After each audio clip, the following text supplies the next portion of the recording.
We're predators, cannot escape accountability. This is crazy, bro. This is gonna clip Diddy. This is gonna, yo, son, Diddy might get the 11, bro. Nasty work. Diddy.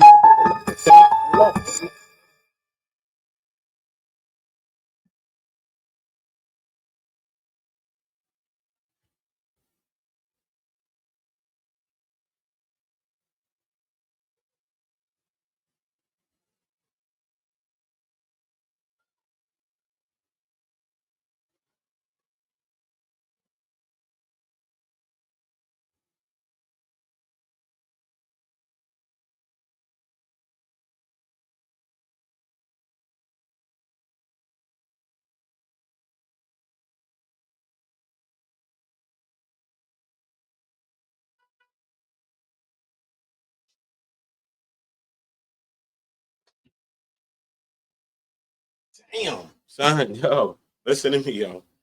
Yo, he's trying to clip Diddy wings with this one, bro. Listen to me. Yo, where I'm at. Where my screen at? I'll bring myself back on screen. Yo, listen.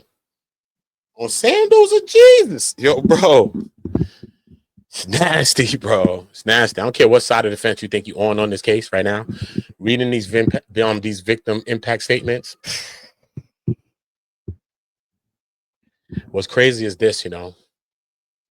Everybody went in there and spoke their speech. So I'm not going to say nobody was acting like nothing, but the way these victim impact statements are reading, I'm telling you, I was in the court every day. I seen me and them testify. I seen all these people testify, bro. Cassie, Jane, everybody. I watched everybody testify. And these words from this victim impact statements are hitting much harder than the trial. And it's not even that long, son. It's just some quick. So imagine if they came in there with the ferociousness for Diddy. Like, nah, it's him.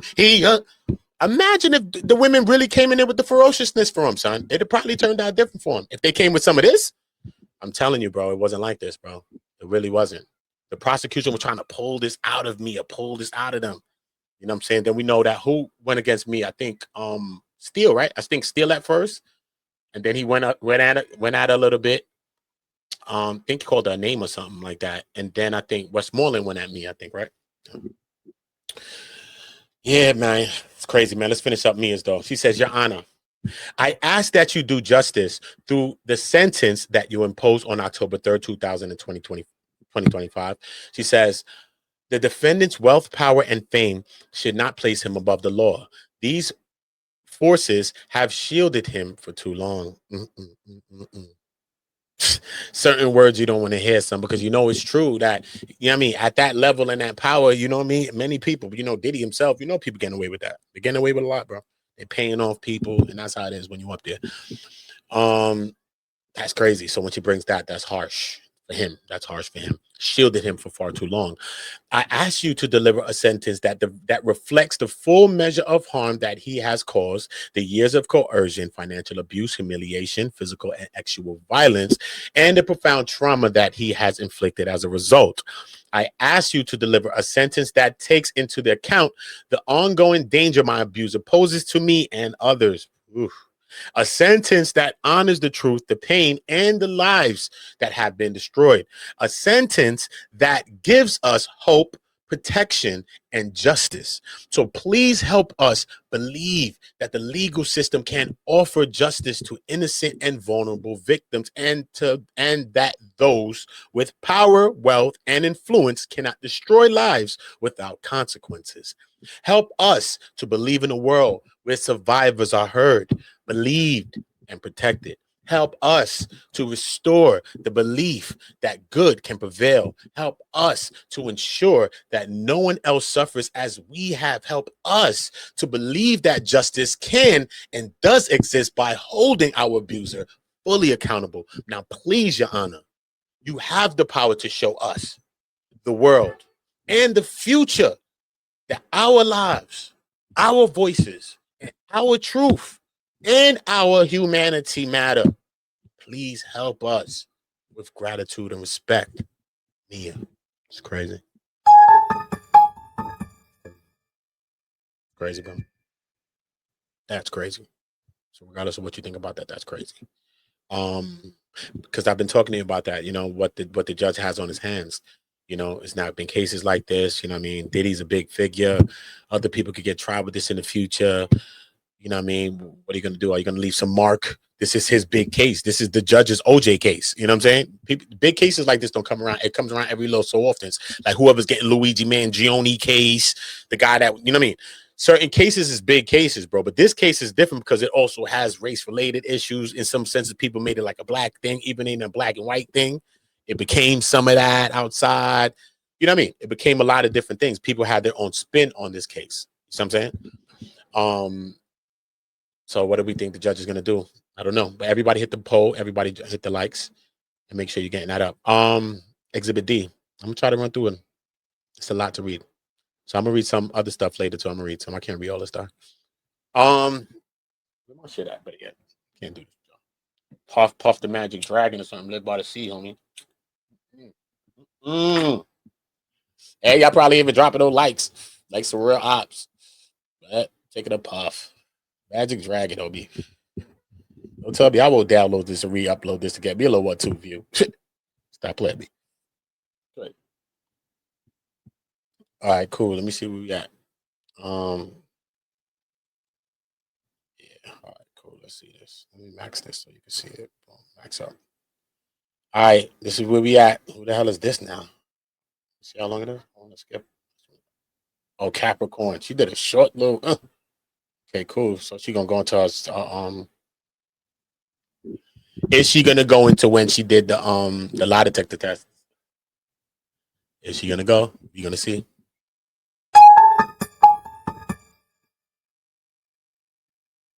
I testified in your courtroom in this case in May of 2025.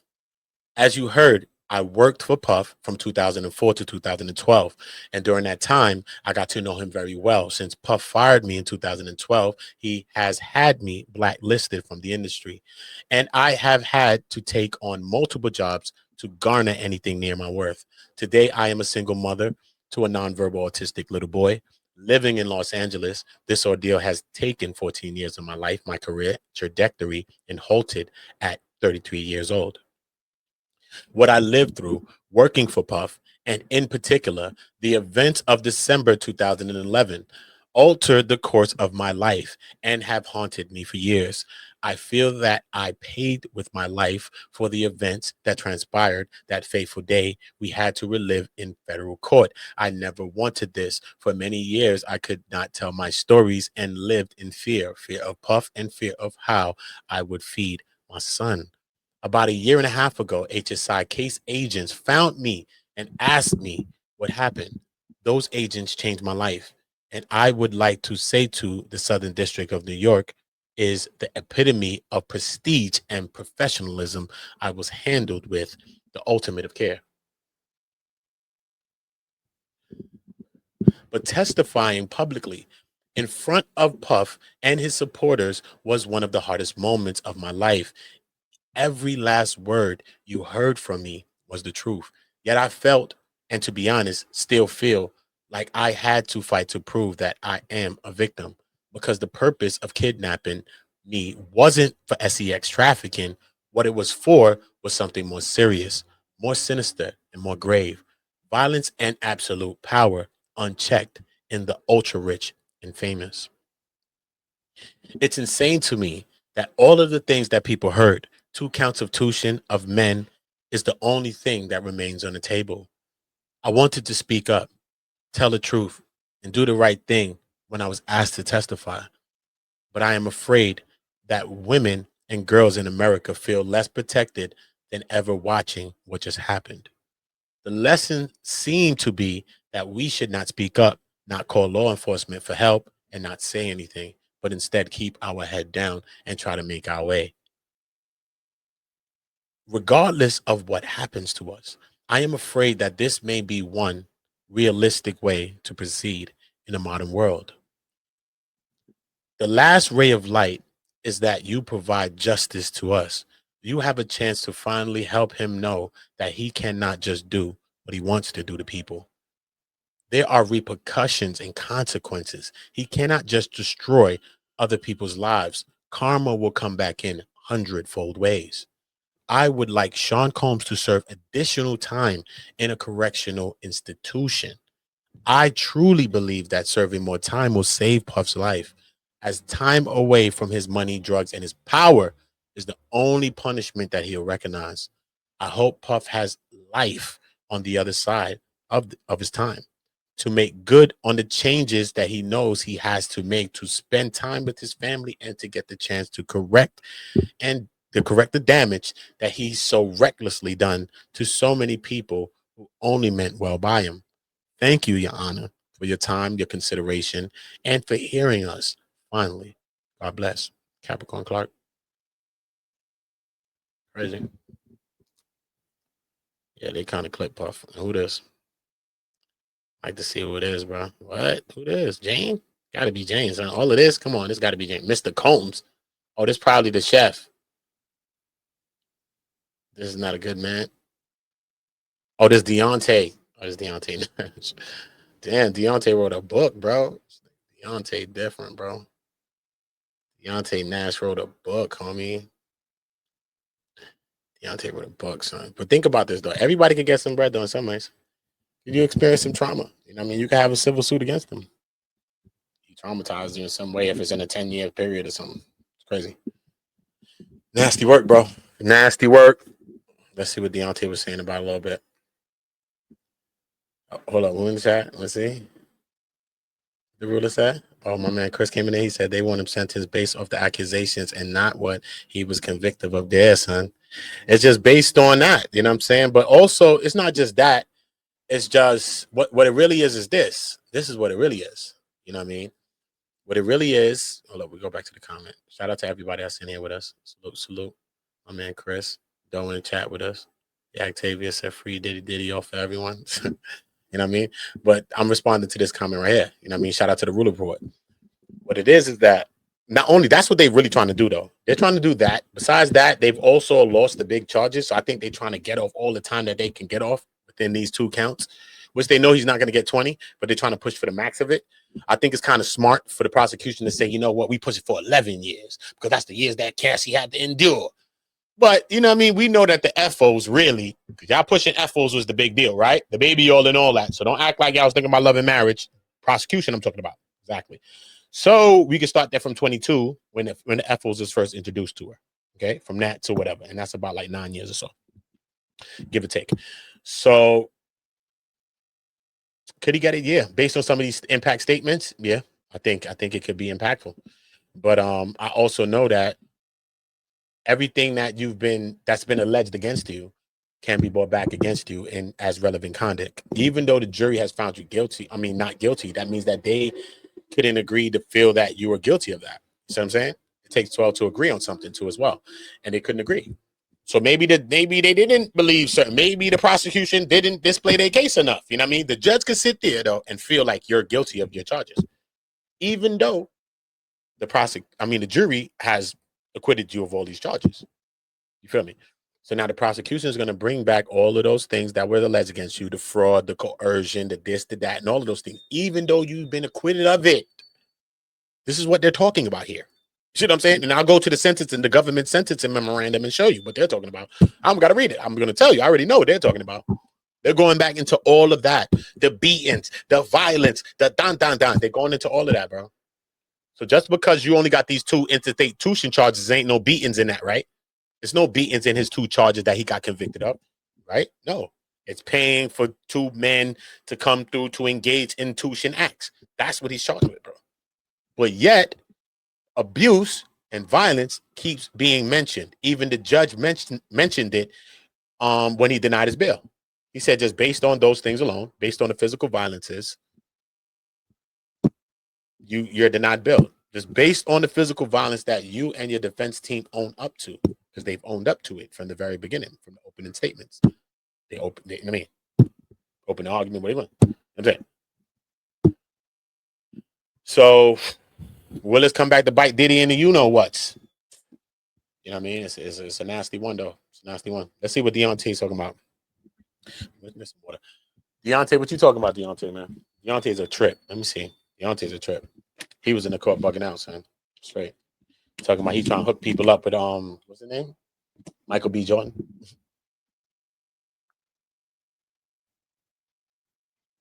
He was trying to get Cassie clipped, hooking up with Michael B. Yo, chill. Yo, Deontay. You know Diddy was on your kufi, son. Don't try to hook up. He said, look, thank you for the opportunity to share these thoughts. I write with great respect for the court and the difficult decision that it must weigh. Mr. Combs' attempt to secure release for his scheduled sentencing hearing demonstrate a troubling lack of accountability and a continued pattern of manipulation. The charges that he was convicted of, including the violations of the Mann Act, are not minor. They reflect serious, deeply disturbing conduct involving the coercion and transportation of individual for illegal sexual activity. The thought that Mr. Combs does not believe that he deserves jail time is both disturbing and frightening.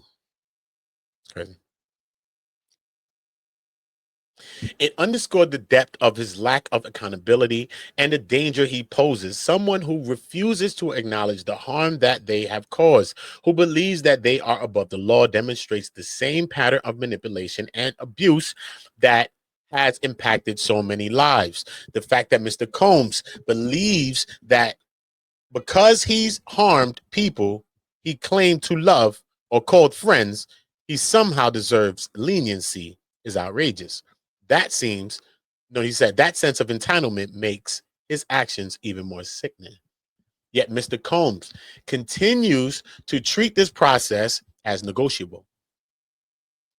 As he said, as though he is merely managing a legal inconvenience rather than confronting the consequence of federal crimes. His efforts to preempt the court's process show not only a lack of respect for the justice system, but also a refusal to acknowledge the severity of his actions.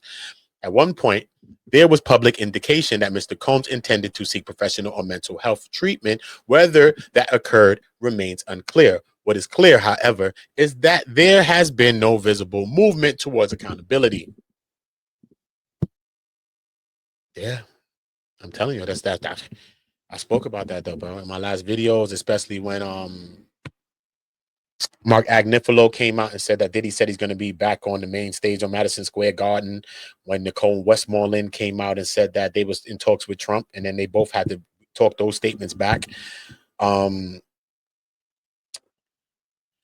don't think that the bravado, I don't think that he being free need to be the talk from the defense's perspective. I think it needs to be more about some sort of accountability.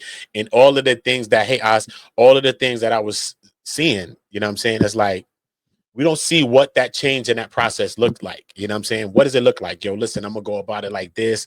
I'm going to be doing this. I'm going to be giving back to charities. I'm going to be giving out to victims. I'm going to be doing speeches. Whatever you think you're going to do, whether people think it's right or wrong, you need to be laying out that.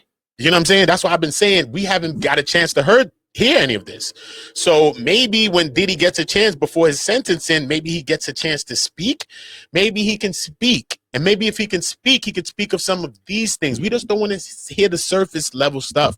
Oh, you know what I'm saying? Listen, just the charges and just his relationship with Cassie or Jane or to any of these other people, which we understand he was acquitted of certain charges. That's one thing. You know what I'm saying? What they want to hear is what you doing to change. Okay, you said you're taking a program in the jail.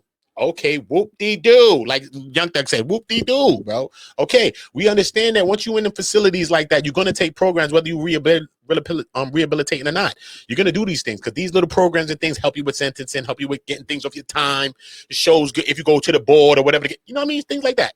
These little programs help you with that. That don't mean that you're going to really, really learn, because really the best program that he's really going to get is outside in the free world. Come on. How really good do you think is a program in jail going to be, bro? Come on, let's stop, bro. Let's be real with each other, bro. Them people that working in jail, people don't want to work every day, no matter where they at, Burger King, wherever they at. You think people really want to work in the jail? Unless they really in there doing some illegal shit and they got some friends that's in the jail? Come on, bro. Who really, really want to work? Think about it. And you in a jail at that, risking your damn life. Think about it, bro. Let's really think about it, son. Trust me, son. If you got to mop a floor, son, you might mop half the shit because you don't really want to work. Just be real, son. So think about that. But I just think I think that these impact statements are one also these impact statements, they're very like strategic, you know what I'm saying? Because Cassie came in one aspect, The family pushed for their time. Capricorn Clark came and pushed to, I mean, at least to the senses of knowing him from this time, and this will not change him. He has to stay in jail. Now here comes Deontay Nash pushing that he's pushing this lack of like this power trip that he's on. So they kind of, so you know what I'm saying? It's like it's a lot for the judge. It's a lot. It's a lot for the judge. His violence has not been limited to private encounters. The orchestrated FOs to assault on staff and strangers, his behaviors have left a long trail of victims, many whom still live in fear. Some of the worst abuse was inflicted on people who he claimed to love. This is not the story of one or two isolated incidents. This is a story of hundreds, possibly thousands of people whose lives have been scarred by his unchecked power and brutality. Mr. Combs must also refrain from comparing his crimes to those of others. Wow. No, they not. No, they not. No, Deontay. Yo, Deontay's coming for his goofy. What? Remember, they cited a couple of cases. They cited the Chavez case as one, and they cited the Stebic, Trowbridge, and Tills case, which was a case that these three guys was caught up in a tuitions, the same charge that he got, interstate tuition, carrying some women to another location, cross state lines to do the acts. But it wasn't for money though. It was like he was just busting toots. One of them, Trowbridge or Tills, or one of them was busting toots, and then his man's, he like, yo, I got some toots, and his man's was busting toots, and then he was like, yo, what up? He was talking to the toots. He like, yo, what up? Yo, I got some homeboys, some fraternity brothers. They probably cross state lines, wherever. They over here somewhere. Because it's in New York, they got charged. So probably they carried them to Buffalo, upstate, whoever knows, whatever. I knew at the time, but I'm telling you.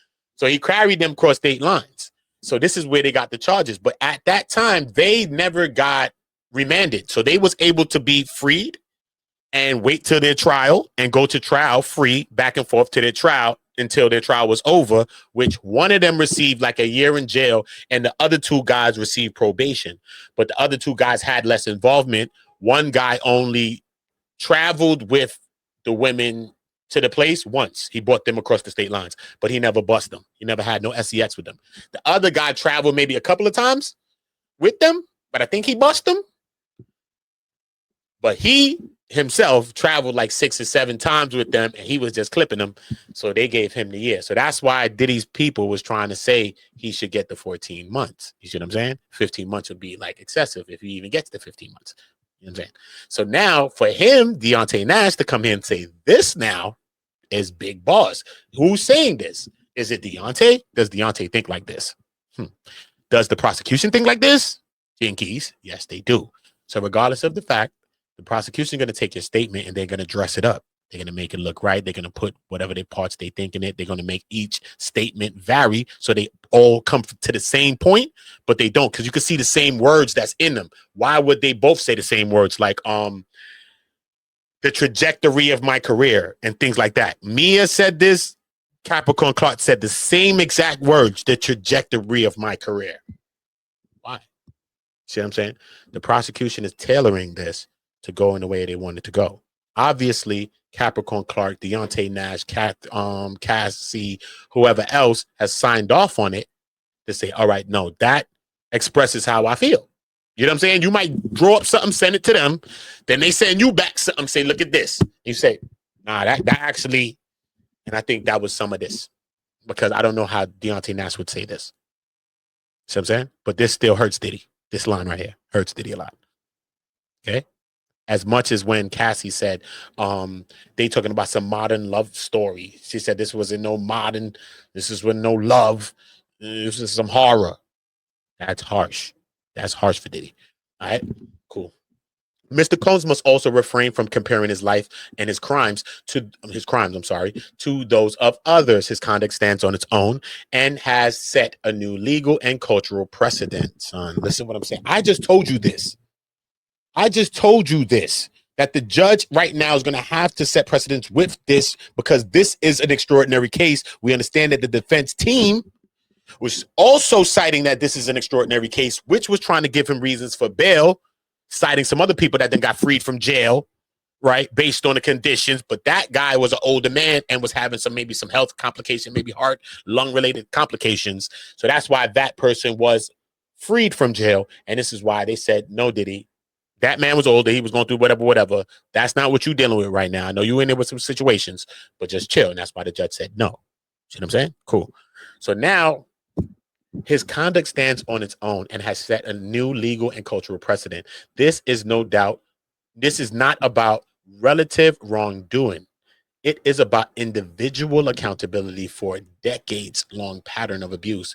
There are many reasons why Mr. Combs should serve an appropriate sentence. Psychological impact on victims. His release would re-traumatize survivors, many of whom remain in hiding for their safety. The court has a duty to uphold justice and protect those speaking out. Influence over potential co-conspirators. Release would allow him to coordinate with uncharged associates to retaliate or construct false narratives. No remorse or accountability. To date, he has shown no genuine remorse, only carefully crafted statements issued under legal pressure. This lack of accountability should weigh heavily against any request for release.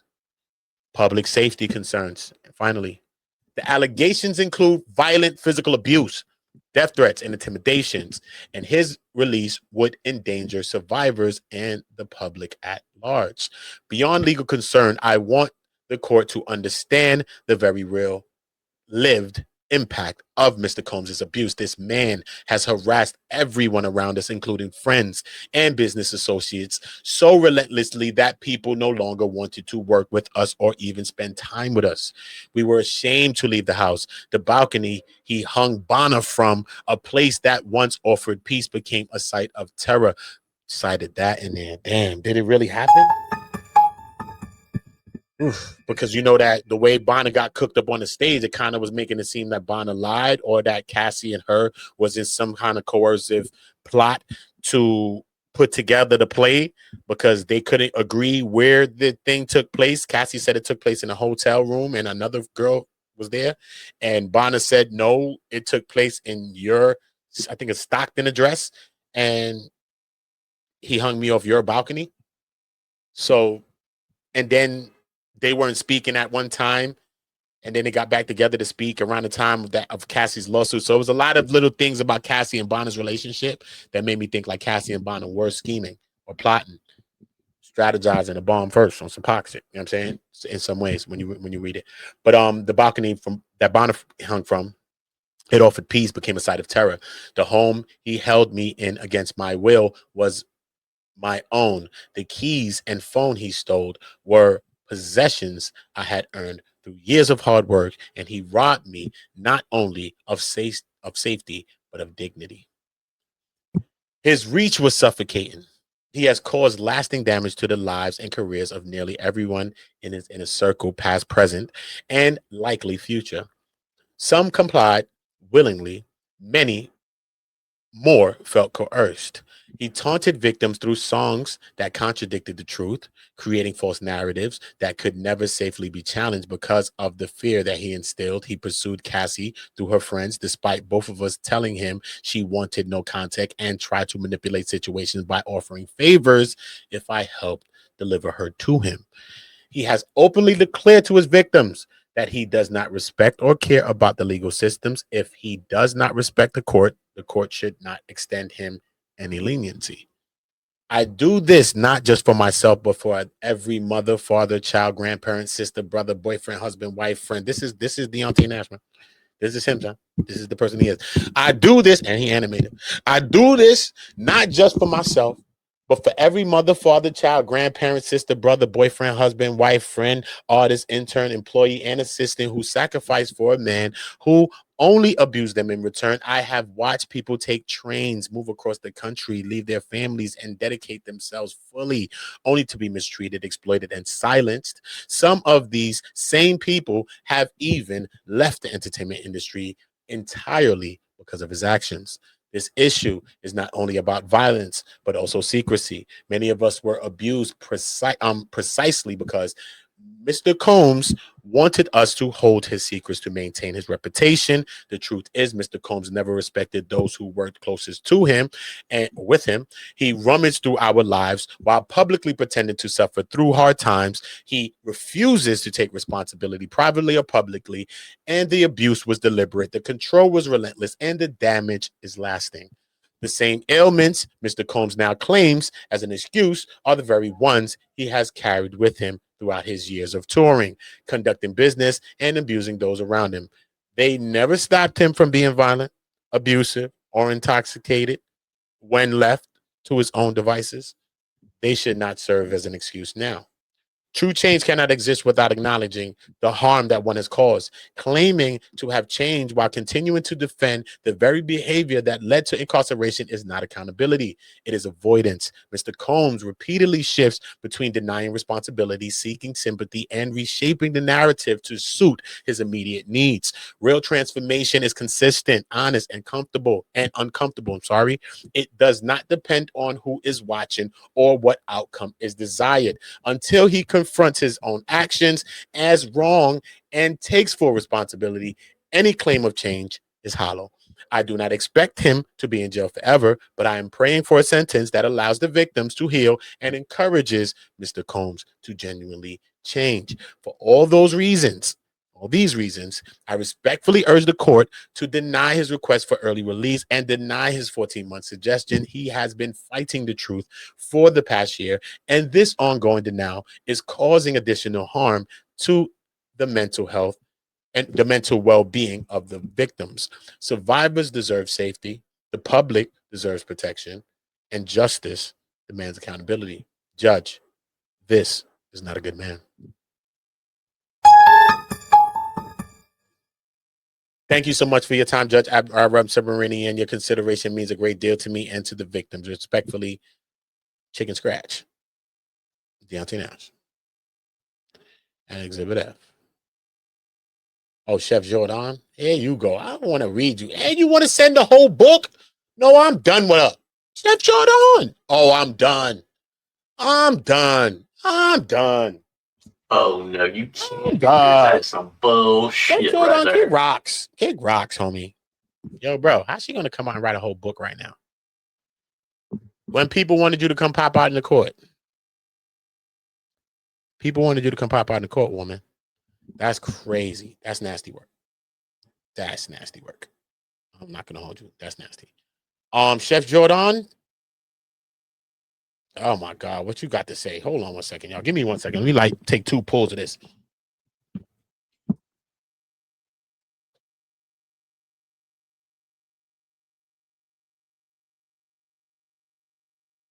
Bro, that's nasty, bro.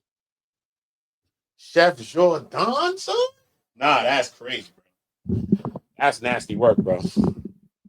If that's the case, you should have popped out in the court, bro. How you ain't pop out in the court, but then you want to write a whole book?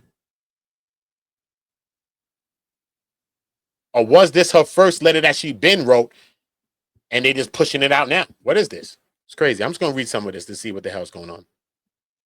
This was Sean Combs' personal chef from summer 2007 through the spring of 2010. She says, during my time, I can say, hold on, man, 2 pulls for Chef Jourdan. Hold up. And I still got the other 100 or something pages to read. So I'm going to do that on the next stream. It's crazy. I'm going to try to get it out, at least get some of it off as much as I can. All right. During my time, I can say, everybody hit the poll that's here. It doesn't matter who's here. YouTube be acting up with the notifications. Make sure that y'all have the notifications on all. If you're not getting my notifications at all, unsubscribe, subscribe back, and hit the notification bell to all. All right. During my time, I can say that I was extremely overworked, underpaid, mentally abused, exploited, and at one point I was assaulted by Sean Combs. Not only was I exploited by Sean Combs, I was also exploited by his HR executive staff. Throughout my time there, they would constantly manipulate me into silence and staying in my position by saying that they would get help to ensure I had off days. There was come on, man. Come on, bro. I don't care about your job, bro. Hold up, man. Let me see. Skip. Over the head about your job, lady. Straight. This was the toxic and abusive workplace. Okay, let's go from there. Environment that I've ever been in my entire career. It was extremely traumatizing to relive all of this. It was hard to live through the first time around in my mid 20s. Now in my mid 40s, a lot of things I was too young and naive to understand, but the reality of it all is cemented in my mind now. I have spent the past year and a half in a constant fight state or flight mode, and I am currently trying to heal and repair all of the damage. There was also a time in which Sean Combs threatened my life to keep me silent about his abuse towards Cassandra Ventura Fine. I have a journal from this time that I've never read until Cassie's case came out in November 2023. And it was like opening Pandora's box and reading what my 20-year-old self endured. I was there to witness the start of Sean Combs and Cassie's relationship. This has been an extremely traumatizing time in my life the past year and a half, having to unearth the past and relive it all again. I have never forgot what I experienced during my time there, but I for sure buried it in order to survive. I spent the past 18 years building my career in the high profile sector, and this case has destroyed that life I worked so hard to create. When you become personal staff to high profile people, you become part of a secret society. Discretion is the foundation. I didn't willingly participate in this case. What I recognize now, this is what happens with collective silence. My silence gave Sean Combs the space and time to grow into a more violent criminal. It's not good. When I started working for Sean Combs, he and Cassandra were in the grooming phase. What? That's how she described it? That's crazy. That's crazy. So then that's why they pushed her for the 11. They saying that he spent the first couple of years grooming her, basically, just preparing her for the FOs. So that's what the prosecution basically saying. So if you feel that, then you know what I mean, you could feel that. You know what I'm saying? Because she was 19, she was younger, he was 32 or something crazy. You know what I mean? You could know better, you should know better, you're a grown man.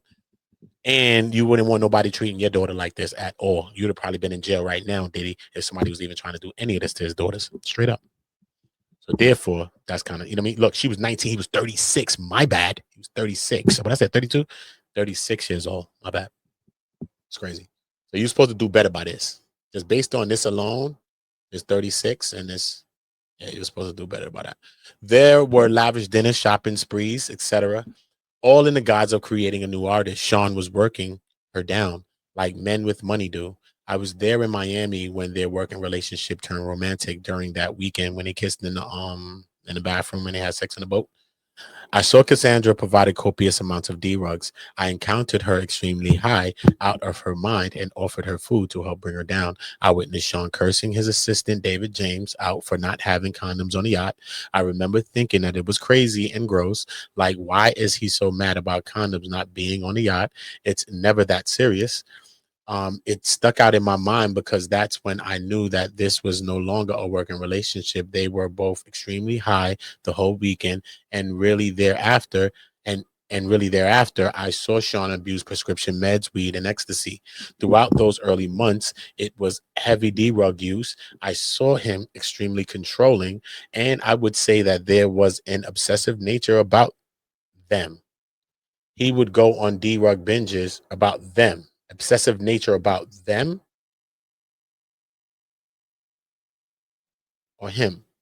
Obsessive nature about their relationship. Is he saying both from Cassie and him? That's a key word for us to look at. This them that's right here. See what I'm saying? Why is it them and not him? All right. He would go on the D-rug binges and he wouldn't let any of us sleep, let alone get any breaks. I was working 17 to 21 hours a day, 7 days a week, and I worked for almost 2.5 to 3 months straight until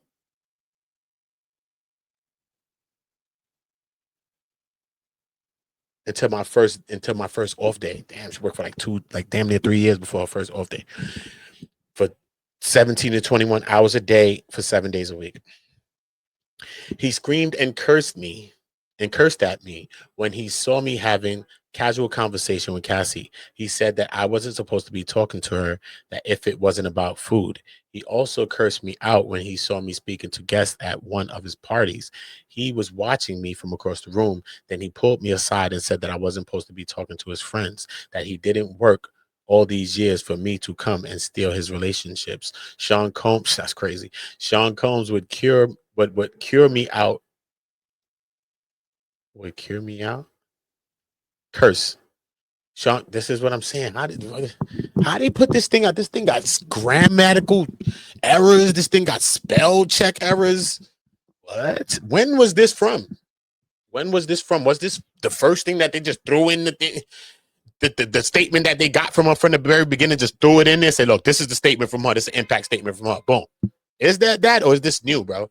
Why is it looking like that? Why don't her statement look like everybody else's that's new? Why does it look like this? Why can't I look? Why it's like a picture? Why can't I make it blue? Remember when I did it on the other lines and I highlight the line? Why can't I? Why this is like a picture? Think about that, bro. I think that this is an old thing from what she been had, and they threw it in here. That's what this is. But they put it in as far as an impact statement because she never got to speak during the trial, but she was the person that knows him well. So then that's how come they threw this in there. So that's crazy. They should have got something new from her.